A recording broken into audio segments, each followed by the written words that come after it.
Hello everyone, welcome back to Shivapriya daily vlog. ಈ ವಿಡಿಯೋದಲ್ಲಿ ನಾನು ಸೇಮಿಯಾ ಉಪ್ಪಿಟ್ಟನ್ನ ಅಥವಾ ಶಾವಿಗೆ ಉಪ್ಪಿಟ್ಟು ಯಾವುದಾದ್ರೂ ಹೇಳ್ತಾರೆ ಅದನ್ನು ಮಾಡ್ತಾಯಿದ್ದೀನಿ. ನಾನು ಇಲ್ಲಿ ನೀರನ್ನ ಕಾಯಿಸ್ಕೊಂಡಿದ್ದೀನಿ ಚೆನ್ನಾಗಿ. ಒಂದು ಕುದಿ ಬಂದಮೇಲೆ ಅದನ್ನು ಹಾಕ್ಬಿಟ್ಟು ಹಂಗೆ ಕ್ಲೋಸ್ ಮಾಡಿದ್ದೀನಿ.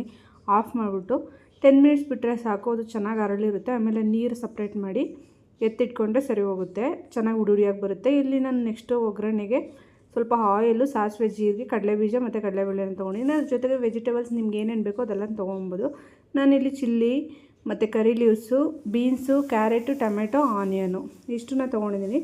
ಫಸ್ಟು ಆನಿಯನ್ ಹಾಕ್ಬಿಟ್ಟು ಜಸ್ಟ್, ಏಕೆಂದರೆ ವೆಜಿಟೇಬಲ್ಸೂ ಅದ್ರ ಜೊತೆ ಬೇಯಬೇಕಲ್ವ, ಹಾಗೇ ನಾನು ಆನಿಯನ್ ಜೊತೆ ಕ್ಯಾರೆಟು, ಬೀನ್ಸು ಎರಡೂ ಆ್ಯಡ್ ಮಾಡ್ಕೊಂಡಿದ್ದೀನಿ. ನೀವು ಇಲ್ಲಿ ಬೇಕಂದರೆ ಬಟಾಣಿ ಮತ್ತು ಕ್ಯಾಪ್ಸಿಕಮ್ನು ಕೂಡ ಆ್ಯಡ್ ಮಾಡ್ಕೊಬೋದು, ಚೆನ್ನಾಗಿರುತ್ತೆ. ನಾನು ಇಲ್ಲೇ ಜಾಸ್ತಿನೇ ಹಾಕಿದೆ ವೆಜಿಟೇಬಲ್ಸ್ ಇದೆರಡೂ ಅನ್ನೋ ರೀಸನ್ಗೆ ನಾನು ಮತ್ತೆ ಏನೂ ಹಾಕೋಕ್ಕೆ ಹೋಗಿಲ್ಲ. ಇದಕ್ಕೆ ಸ್ವಲ್ಪ ನೆಕ್ಸ್ಟು ಸಾಲ್ಟ್ನ ಆ್ಯಡ್ ಮಾಡಿಕೊಂಡು ಫ್ರೈ ಮಾಡೋದ್ರಿಂದ ಚೆನ್ನಾಗಿ ಫ್ರೈಯೂ ಆಗುತ್ತೆ ಮತ್ತು ತರಕಾರಿಗೆಲ್ಲ ಉಪ್ಪು ಕೂಡ ಹಿಡಿಯುತ್ತೆ, ಟೇಸ್ಟು ಚೆನ್ನಾಗಿರುತ್ತೆ ಮಾಡೋ ಟೈಮ್ಗೆ.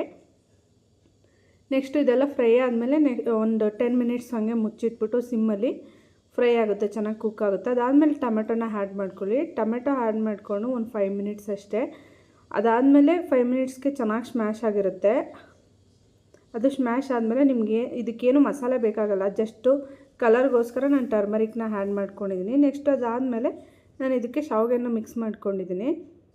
ಇದು ಚೆನ್ನಾಗಿ ಮಿಕ್ಸ್ ಮಾಡಿಬಿಟ್ಟು ಒಂದು 5 ಮಿನಿಟ್ಸ್ ಬಿಟ್ಟರೆ ಚೆನ್ನಾಗಿರುತ್ತೆ. Thank you for watching. Subscribe my channel. Thank you for watching.